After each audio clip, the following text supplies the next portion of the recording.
日文的，还有什么安室奈美惠也去嘛，还有韩文的 Super Junior 也都在小巨蛋开过演唱会，为什么没有原住民语哦？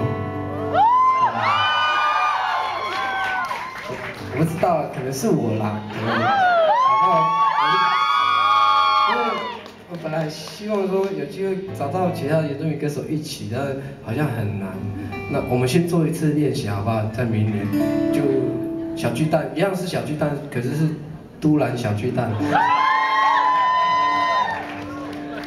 我想要在都兰办一场演唱会，就是有乐团编制的，然后有服装造型的，还有带 dancer 这样，还有什么表演幕的，给老人家看，就是让他们觉得说部落老人家没有看过什么叫做演唱会，即便去了，他们也听不懂啊。那有一场演唱会是他们听得懂，如果在台北可能火车票很贵，买不起，我就去台东办。然后但是喜欢或者是好奇的朋友啊，你们也可以来。我希望这场是免费的。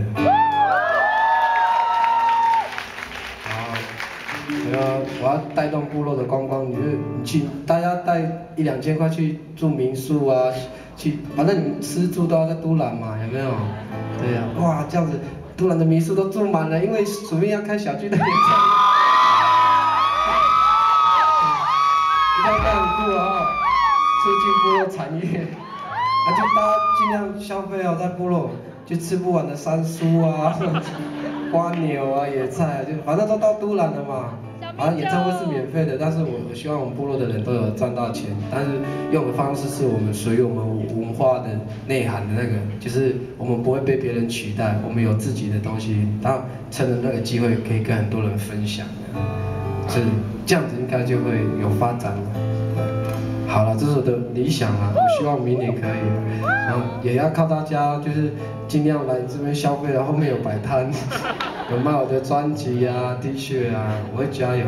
反正明年你们会回本嘛，因为我明年唱免费的，就给你们。上帝是公平的，这样。如果万一是没有守住承诺办售票的，你就不要买票。但是我免费的，你们就尽量来，好不好？带朋友来，没去过都兰的就去这样，去给部落一些刺激一样。啊。